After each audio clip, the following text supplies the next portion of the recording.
The battlefield was silent now, save for the occasional groan of metal cooling in the thin atmosphere. Lieutenant Marcus Kane trudged through the wreckage, his boots crunching over shards of alien alloy and human debris alike. The air smelled faintly of burnt circuits and ozone, a grim reminder of the war that had just ended. It wasn't supposed to feel like this. Victory should have tasted sweeter. But as Marcus surveyed the desolate landscape, all he felt was emptiness. He adjusted the strap of his rifle across his shoulder, scanning the ruins of what had once been an alien stronghold. The structure loomed above him, jagged spires piercing the sky like broken teeth. Most of it had collapsed during the final assault, burying countless soldiers, both human and alien, beneath its weight. His orders were clear: sweep the area for survivors or anything valuable enough to salvage. Yet, as he moved deeper into the wreckage, Marcus couldn't shake the feeling that someone, was watching him. It started with a flicker of movement out of the corner of his eye, a shadow shifting where no light dared to fall. He froze, raising his weapon instinctively. "Show yourself," he called out, his voice echoing strangely against the hollow remains of the building. For a moment, there was nothing but silence. Then came a soft whimper, barely audible over the wind. Marcus lowered his rifle slightly, stepping cautiously toward the sound. Around a twisted heap of rubble, he found her. She couldn't have been more than 10 years old by human standards, though her appearance made it hard to tell. Her skin shimmered faintly, iridescent like oil on water, and her large eyes glowed softly in the dim light. She wore tattered garments stitched together from materials unfamiliar to Marcus, and her small frame trembled as she pressed herself further into the shadows. Despite her otherworldly features, there was something undeniably childlike about her fear. "Hey," Marcus said gently, crouching down to appear less threatening. "I'm not going to hurt you." The girl didn't respond, but she didn't flee either. Instead, she tilted her head slightly, studying him with those luminous eyes. They seemed to pierce straight through him, as if she could see every lie he'd ever told, every order he blindly followed. He swallowed hard, suddenly aware of how heavy his rifle felt in his hands. For a long moment, neither of them moved. Then, hesitantly, the girl reached out a trembling hand. Her fingers brushed against his gloved palm, sending a strange warmth coursing through him. It wasn't painful, but it wasn't entirely pleasant either. It was like touching static electricity charged with emotion. Sadness, loneliness, fear. Marcus glanced back at the horizon, where the rest of his unit was busy cataloging bodies and securing weapons caches. If they found her, there would be questions he didn't want to answer. Questions he wasn't sure she could answer. Whatever she was, whatever purpose she served in this war, she was alone now. Abandoned, just like so many others. As he looked at her again, something inside him shifted. Maybe it was guilt. Maybe it was pity. Or maybe it was something simpler, the stubborn refusal to leave another living being behind. Slowly, Marcus holstered his rifle and held out his hand. "Come on," he murmured. "Let's get you out of here." And for the first time since the war began, Marcus Kane chose to disobey orders. The journey back to the human fleet was tense. Marcus kept the alien girl, whom he had started calling Lyra, in his mind, hidden beneath a pile of salvaged equipment in the transport shuttle. Every creak of metal and shuffle of boots outside made his heart race. He told himself it was just nerves, but deep down, he knew better. If anyone discovered her, there would be no second chances for either of them. Lyra remained eerily quiet throughout the trip, her glowing eyes darting around as if trying to memorize every detail of their surroundings. She didn't speak, or at least not in any language Marcus understood, but she seemed to sense his intentions somehow. Whenever his resolve wavered, she'd look up at him with those piercing eyes, silently pleading for trust. It unnerved him, yet also strengthened his resolve. When they finally reached the main carrier ship, *Eclipse*, Marcus smuggled Lyra into an unused storage bay. The room was cramped and smelled faintly of rust, but it would have to do until he figured out what came next. As he rummaged through supply crates to find food and water, Lyra sat cross-legged on the floor, watching him intently. Her presence felt surreal, like harboring a ghost from another world. Over the next few days, Marcus visited Lyra whenever he could steal moments away from duty. They communicated mostly through gestures and facial expressions. When she touched objects, strange things sometimes happened, a flicker of light, a hum of energy. But she always recoiled afterward, clutching her hands to her chest as though afraid of her own abilities. Marcus couldn't help but wonder what kind of experiments had been done to her. What kind of life had she known before the war? One evening, while sharing rations with Lyra, Marcus heard footsteps approaching the storage bay. His blood ran cold. Quickly, he shoved Lyra behind a stack of crates and turned to face the door just as it slid open. Sergeant Elena Voss stepped inside, her sharp gaze scanning the room. "Lieutenant Kane," she said coolly, crossing her arms. "What are you doing skulking around here?" Marcus forced a casual smile, though his pulse hammered in his ears. "Just checking inventory. You know how command gets when supplies go missing." Elena raised an eyebrow. "At this hour, alone?" She took a step closer, her eyes narrowing suspiciously. "You're hiding something." Before Marcus could respond, a soft clatter echoed from behind the crates. Lyra must have knocked over a tin cup. Elena's expression hardened instantly. Without hesitation, she pushed past Marcus and strode toward the sound. Panic surged through him. There was no way out now. But then something extraordinary happened. As Elena rounded the corner, Lyra stood up, her small frame trembling but defiant. For a split second, nothing moved. Then, Lyra's skin began to glow brighter, illuminating the dim space. Elena froze, her hand hovering near her sidearm. "What is that?" Elena whispered, her voice laced with both awe and fear. Marcus seized the opportunity. Stepping between them, he held up his hands placatingly. "She's harmless," he lied quickly. "She's just scared. Look, we don't know what they did to her during the war. She might hold answers we need." Elena hesitated, clearly torn. Finally, she straightened, her expression unreadable. "This stays between us. For now. But if you think I'm letting this slide forever, you're wrong." As she left, Marcus let out a shaky breath. He turned to Lyra, who looked at him with wide, questioning eyes. Kneeling beside her, he placed a reassuring hand on her shoulder. "Don't worry," he murmured. "I won't let them take you." But even as he said the words, doubt gnawed at him. How long could he keep protecting her?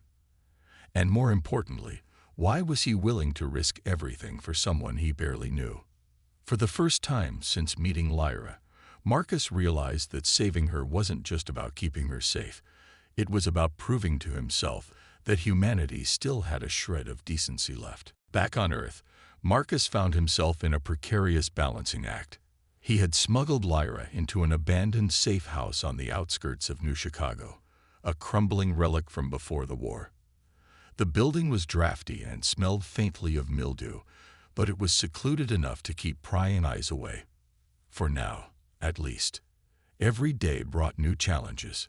Lyra still couldn't speak in any recognizable language, but she seemed eager to learn. They started with simple gestures, pointing to objects and naming them aloud. Marcus would say chair or light, and Lyra would repeat the word haltingly, her voice soft and melodic. Progress was slow, but Marcus noticed something remarkable. Whenever she spoke, the air around her shimmered faintly, as though her words carried energy. It was subtle, almost imperceptible, but undeniable. As their bond grew stronger, so did Lyra's trust.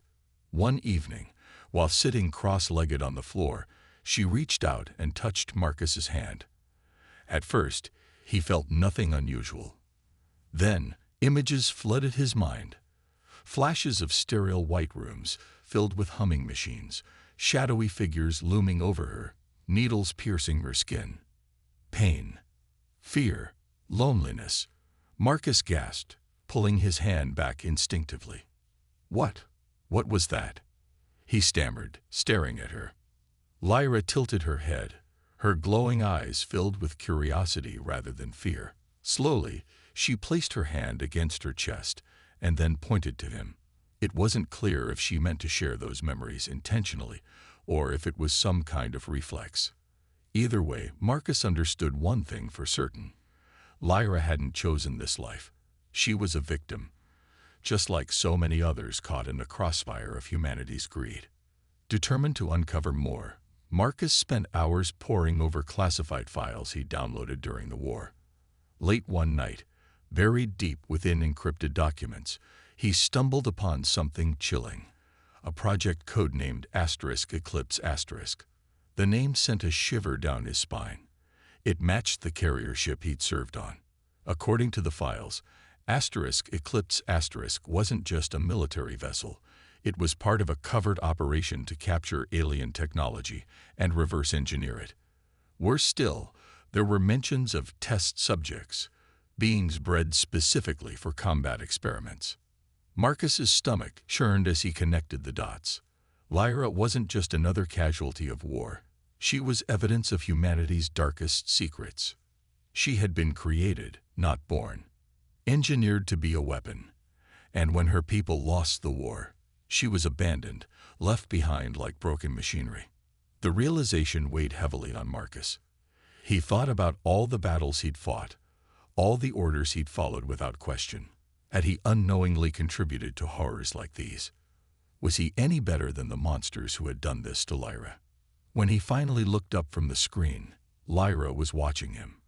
Her expression was unreadable, but there was a quiet sadness in her eyes, as if she already knew the truth. Kneeling beside her, Marcus placed a hand on her shoulder. "I'm sorry," he whispered, his voice thick with emotion, "for everything they've done to you." To his surprise, Lyra smiled faintly. Reaching out, she placed her small hand over his. This time, instead of pain, he felt warmth, a gentle reassurance that forgiveness was possible, even after unimaginable suffering. In that moment, Marcus made a silent vow. No matter the cost, he would protect Lyra, not just from those who would harm her, but from the truth of what she really was until she was ready to face it herself. Whatever humanity had intended for her, she deserved better. The fragile peace Marcus and Lyra had built in the safe house shattered one rainy evening. Sergeant Alina Voss appeared at the door, her face pale but resolute. She didn't knock. She simply walked in as if she owned the place, her boots leaving muddy tracks on the worn floorboards. Marcus froze mid-step, his heart sinking. "I gave you time," Alina said coldly, her eyes darting toward Lyra, who stood cautiously behind Marcus. "But this isn't just about saving some stray alien anymore. This is treason." Marcus clenched his fists, trying to keep his voice steady. "You don't understand what's at stake here, Alina. She's not a weapon. They made her one against her will. If Command finds out about her, they'll lock her up, experiment on her, or worse." Alina's jaw tightened. "And whose fault is that? You're risking everything for her." She pointed accusingly at Lyra, who flinched but didn't back down. Her skin began to glow faintly, reacting to the tension in the room. "You think hiding her changes anything? The brass already knows something's off. They'd been asking questions about your behavior, Marcus, about why you've gone rogue." Marcus felt a chill run down his spine. He'd known keeping Lyra hidden was risky, but he hadn't realized how close they were to being discovered. Still, he couldn't let Alina turn them in. Not now. Not when they were so close to uncovering the full truth about Project Eclipse. "Then help me," Marcus pleaded, stepping forward. "Help us expose what they've done. Imagine the lives we could save if people knew the real reason behind the war. The lies, the experiments. We can stop them from doing this again." For a moment, Alina hesitated. Her gaze softened slightly as she looked at Lyra, whose wide, glowing eyes seemed almost pleading. But then her expression hardened once more. "I'm sorry, Marcus," she said quietly. I can't throw away my career for this. Not for her. Before Marcus could react, Elena turned and stormed out of the safe house, slamming the door behind her. The sound echoed through the empty rooms like a death knell. Marcus cursed under his breath, running a hand through his hair. It was only a matter of time before Elena reported them. And when she did, there would be nowhere left to hide. "We need to move," Marcus said urgently, grabbing a backpack and stuffing it with supplies. "Now." Lyra nodded silently, her small hands trembling as she helped gather their few belongings. As they prepared to leave, Marcus noticed her glowing brighter than usual. It wasn't fear this time. It was anger, raw and unfiltered. She must have sensed Elena's betrayal too. They slipped out into the rain-soaked streets, sticking to the shadows as they made their way to an old contact Marcus trusted, a former resistance member named Dr. Priya Malik. Priya had once worked as a xenobiologist before defecting due to ethical concerns. If anyone could help Lyra control her powers and protect her from those hunting her, it was her. When they arrived at Priya's secluded lab, Marcus explained everything in hushed tones, while Lyra sat quietly nearby, watching intently. Priya listened without interrupting, her sharp eyes narrowing thoughtfully. "This changes things," Priya said finally, turning to Lyra. "She's not just a victim of war. She's proof of humanity's hubris. But she's also hope, a chance to show that we're more than our worst instincts." As Priya began examining Lyra, Marcus realized the gravity of their situation. Trusting Priya meant putting all their cards on the table.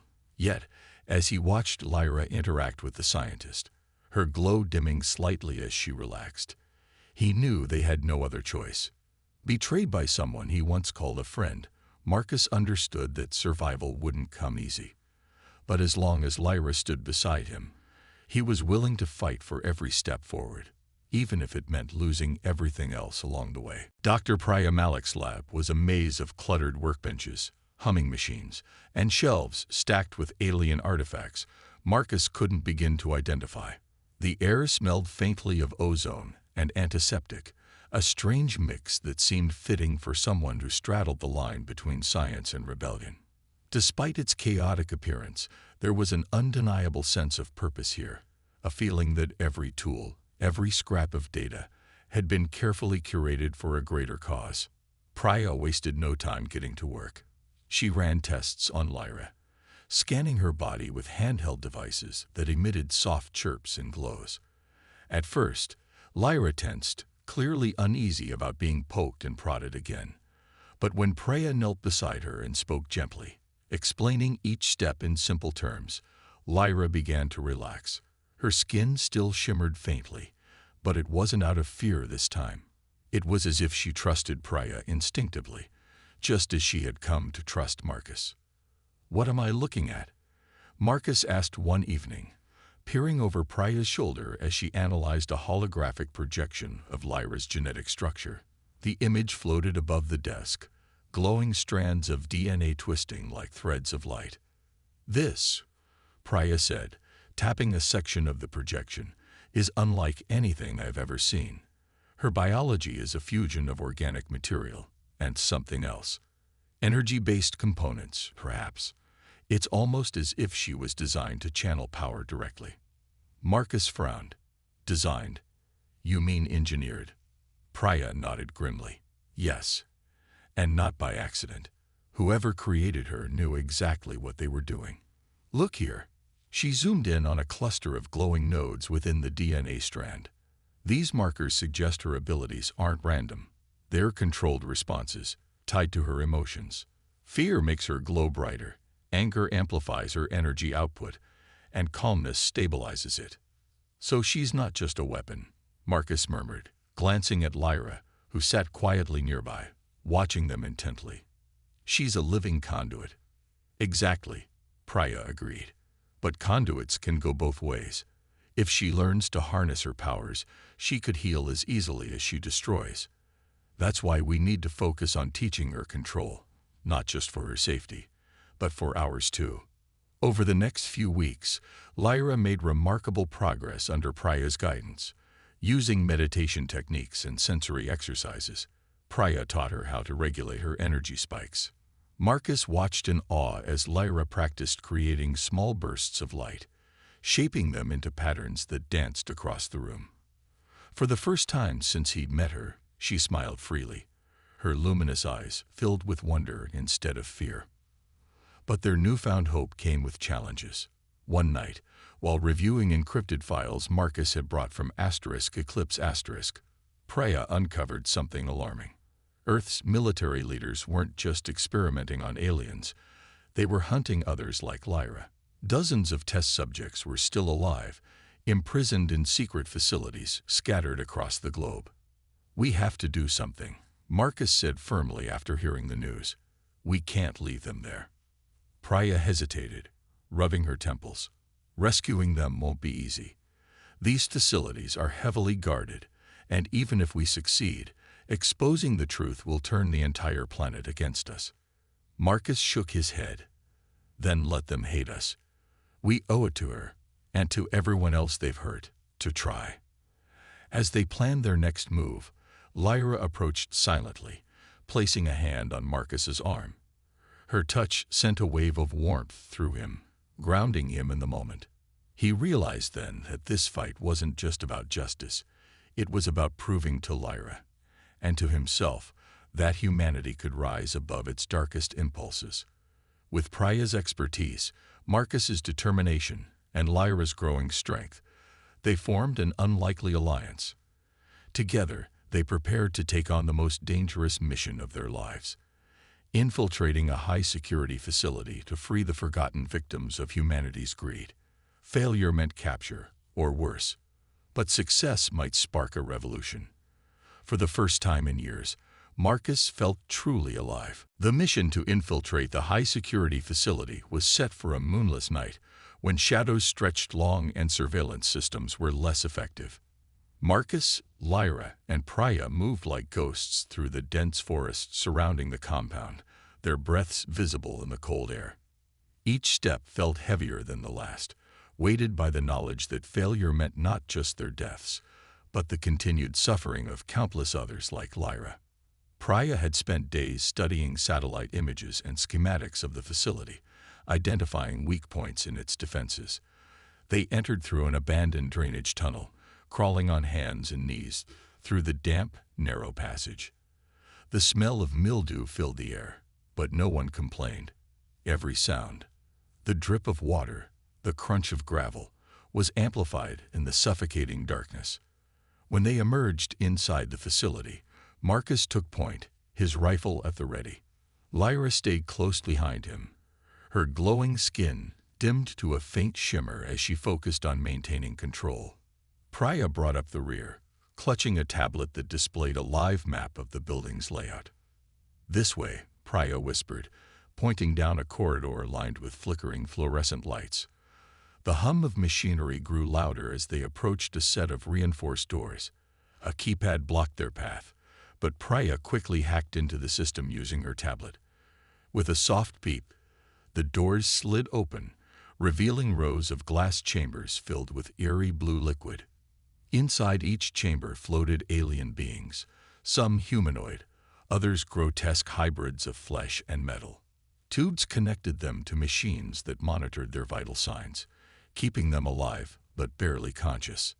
Lyra froze, her eyes wide with horror. She pressed a trembling hand against one of the chambers, her glow intensifying. Marcus placed a reassuring hand on her shoulder, but he too felt nauseated by the sight.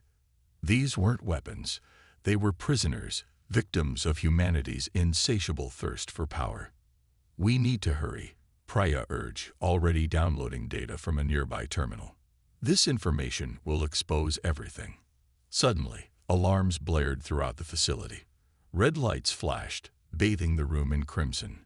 Marcus cursed under his breath. They'd been discovered. Footsteps echoed in the distance as armed guards rushed toward their position. "Go," Marcus shouted, pushing Lyra and Priya toward the exit. He turned to face the approaching soldiers, firing controlled bursts to hold them off. But there were too many. Just as he thought all was lost, Lyra stepped forward, her body radiating light so bright it blinded their attackers. "No," Marcus yelled, reaching for her. "You don't have to do this." But Lyra stood firm, her expression calm yet resolute. Slowly, she raised her hands, and the energy around her expanded outward, not violently, but gently, enveloping the soldiers in a cocoon of warmth. Their weapons clattered to the floor as they collapsed, unconscious but unharmed. Priya stared in awe. She didn't hurt them. She stopped them without killing. Tears streamed down Lyra's face as she lowered her arms, exhaustion etched across her features. For all her newfound strength, the act clearly drained her. Marcus wrapped an arm around her, pulling her close. "You did good," he murmured, his voice thick with emotion. "You showed them another way." With the guards neutralized, they grabbed the downloaded files and fled, retracing their steps through the drainage tunnel. By the time they reached the safety of Priya's lab, dawn was breaking over the horizon. The trio collapsed onto chairs, physically and emotionally spent. As Priya decrypted the stolen data, she uncovered files detailing not only the experiments but also the names of those responsible, including top military officials. It was damning evidence, enough to bring down Earth's corrupt leadership if released to the public. But as Marcus looked at Lyra, who sat quietly beside him, he realized the hardest part was yet to come. Exposing the truth would put her directly in the spotlight, making her both a symbol of hope and a target for hatred. Was humanity ready to face what it had done? Or would the weight of its sins crush even the most fragile attempts at redemption?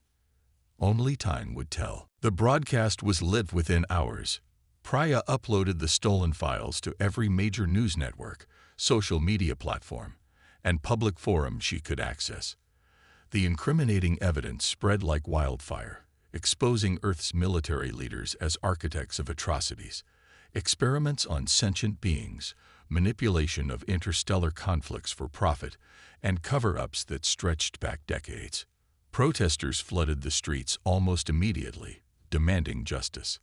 Governments toppled overnight as citizens turned against those who had betrayed their trust. At the center of it all was Lyra. Her image became a symbol of resilience, a reminder of humanity's capacity for both cruelty and redemption.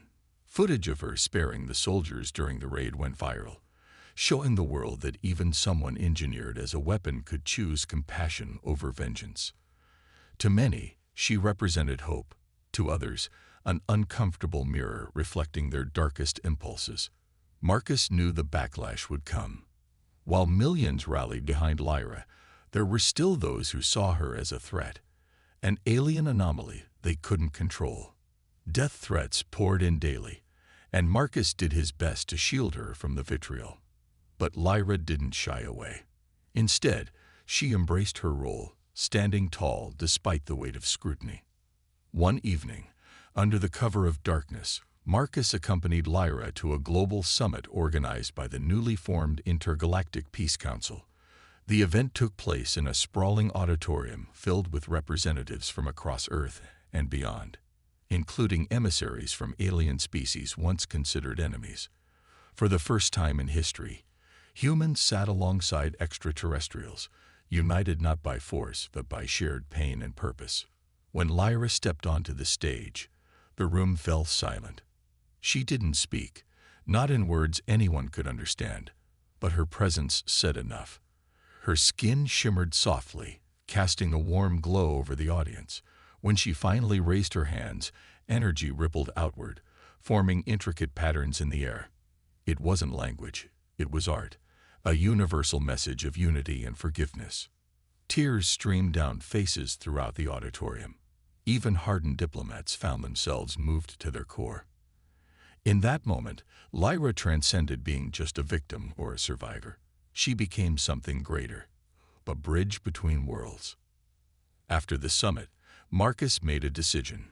He joined the newly established Intergalactic Peace Corps, dedicating himself to rebuilding trust between species. As for Lyra, she chose a different path. With Marcus's blessing, she set out into the stars, seeking others like herself, beings who had been discarded, forgotten, or feared because of what they were. Their parting was bittersweet.